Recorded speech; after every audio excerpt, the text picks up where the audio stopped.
జపాన్లో రాజకీయ అస్థిరత రాజ్యం వెళ్తూ ఉంది.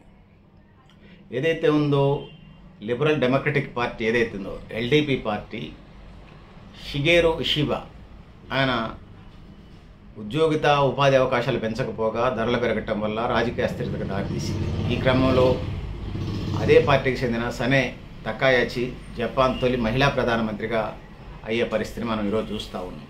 సో దీనికి అంతదరికి కారణం మనం ఇప్పటికే చెప్పాం. పార్టీలో అంతర్గత సంక్షోభాలు అంటే జనరల్ రెండు ముఠాలు ఉంటాయి. ఏ పార్టీలోనే ఆర్థిక సంక్షోభం, ప్రజలు నమ్మకం కోల్పోవడం, ఇట్లా కారణాలని మనం చూసుకుంటా ఉన్నాం. ఈ సంక్షోభం చారిత్రక పరిణామానికి దారి పలికింది. సో చారిత్రక పరిణామం అంటే మహిళా ప్రధానమంత్రి అయ్యారా, మగాళ్ళు ప్రధానమంత్రి అయ్యారా అనేది ఇక్కడ ప్రధానమైన సమస్య కాదు. దేశంలో ఉద్యోగతిని ఉపాధి ఉద్యోగ అవకాశాలను పెంచడం, బ్లాక్ మార్కెట్లను అరికట్టడం, అవినీతిని నిర్మూలించడం, కొత్త ఇండస్ట్రీ సెక్టార్ని ఉపాధి కల్పనలను పెంచడం, అదేవిధంగా వ్యవసాయ పారిశ్రామిక రంగాలను స్ట్రెంథెన్ చేయటం. సో ఇది చాలా ప్రధానమైంది.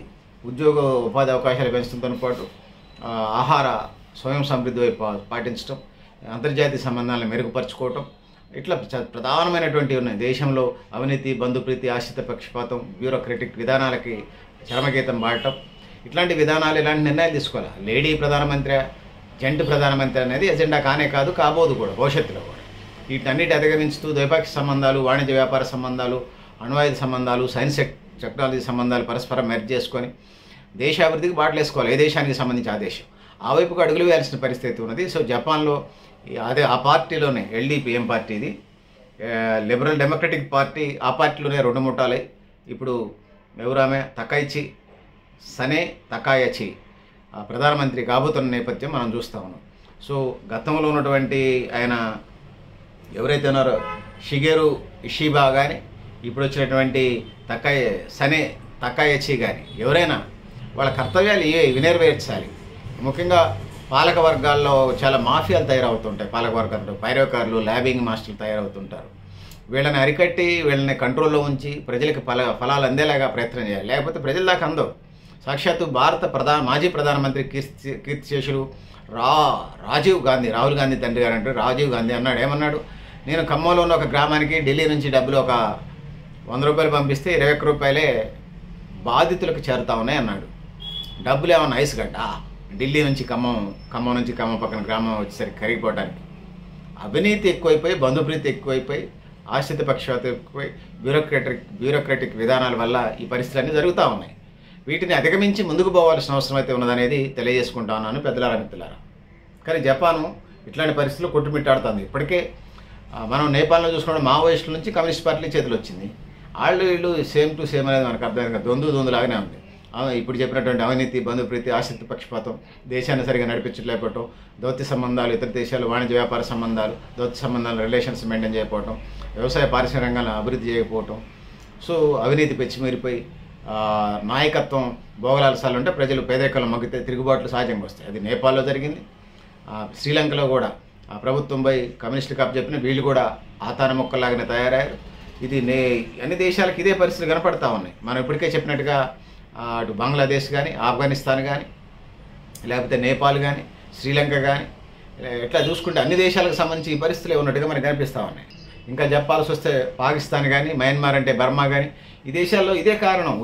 ఉపాధి ఉద్యోగ అవకాశాలు కల్పించకపోవటం, కొత్త ఉద్యోగాలు లేకపోవడం, రిటైర్మెంట్లే, ప్రభుత్వ రంగ సంస్థలు నమ్మకదవ్వటం, అవినీతి, బంధుప్రీతి, ఆశ్రిత పక్షపాతం.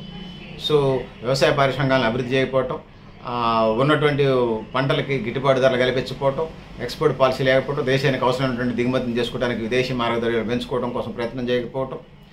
సో నాయకులు వచ్చేట అవినీతి సొమ్ముకి, ప్రైవేట్ సెక్టార్కి, మల్టీనేషనల్ కంపెనీలకి వస్తాది పలకటం, వాళ్ళ ప్రయోజనాలు కాపాడుతూ ప్రజా ప్రయోజనాలు ఎవరైతే గెలిపించి అధికార పెట్టె మీద కూర్చోబెట్టారో వాళ్ళ ప్రయోజనాలు, నేను ఒక్కడిని అవినీతి చేస్తే అన్న సన్నంగా రాజుగారి పుట్టినరోజుకి పాలు పోయమంటే నేను ఒక్కడనే నీళ్ళు పోస్తే ఏమద్దని చెప్పేస్తే అందరూ నీళ్ళే పోసారట. ఎవరు పాలు పోయారు చందంగా, ఎవరికి వాళ్ళు అంతా అవినీతి వైపు కూరకపోయినటువంటి నేపథ్యంలో ఇట్లాంటి పరిస్థితులన్నీ మనకు కనపడుతున్నాయి. ఇది జపాన్ కూడా దీనికి అతీతం కాదని.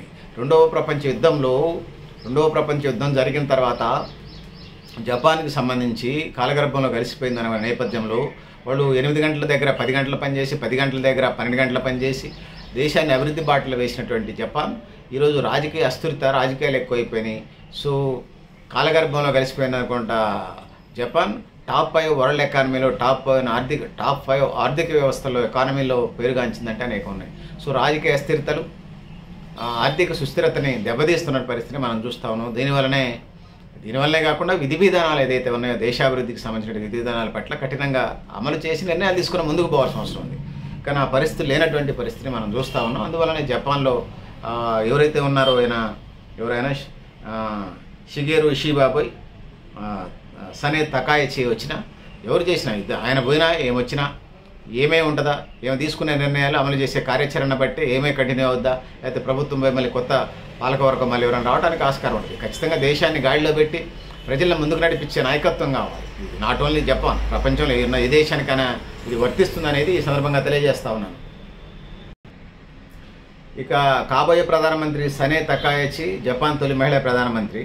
సో ఆమె దివంగత ప్రధాని షింజో అబేకి అత్యంత సన్నిహితురాలని, అబే జాతీయవాద విధానాలు ముందుకు తీసుకెళ్తుందని ఆమెకు లక్ష్యం ఉంది.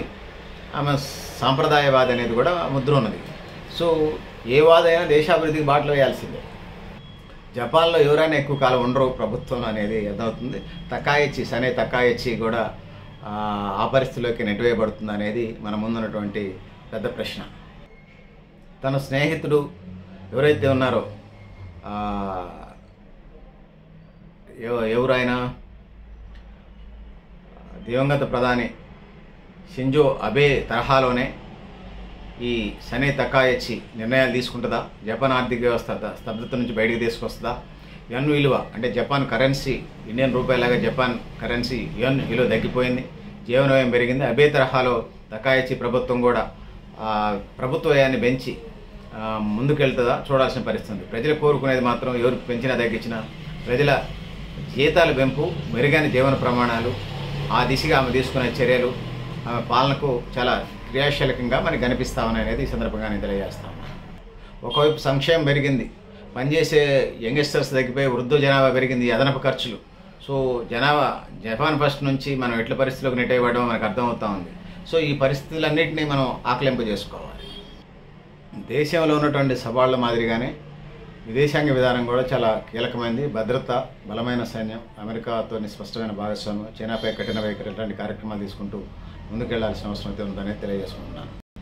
అబే జాతీయవాదానికి మద్దతు, ఆర్టికల్ 9లో మార్పు సూచనలు, సో ఇవన్నీ ప్రధానమైనవి. చైనా జపాన్ ప్రధాన వ్యాపార భాగస్వామి కాబట్టి తకాయిచి తన పట్ల తన మాటలో కొంత మృదు స్వభావం పాటించే స్వభావం అనేది. ఆమె భారతదేశం, ఆస్ట్రేలియా వంటి దేశాలతో సత్సంబంధాలు ఉన్నాయి. క్వాడ్ కూటమిలో జపాన్ పాత్రను మరింత పెంచాల్సిన అవసరం ఉన్నది. సో పాత సాంప్రదాయానికి కొత్త చారిత్రక మలుపులు తిప్పాల్సిన అవసరం ఉంది. ఎల్డీపీ తన పట్టును నిలిపోయించుకోవాల్సిన పరిస్థితి అయితే ఉన్నదని తెలియజేసుకుంటున్నాను. సో ఆ విధంగా ఆర్థిక స్థిరత్వాన్ని, విదేశాంగ సమతుల్యతని పాటిస్తూ ఆమె ముందుకు పోవాల్సిన అవసరం ఉందని తెలియజేసుకుంటున్నాను. సో పెద్దలారా, మిత్రులారా, మీరు కూడా మీ అభిప్రాయాన్ని కామెంట్ బాక్స్లో తెలియజేస్తూ నేను గరిడేపల్లి సత్యనారాయణ, న్యూ లక్ష్యారణ్య.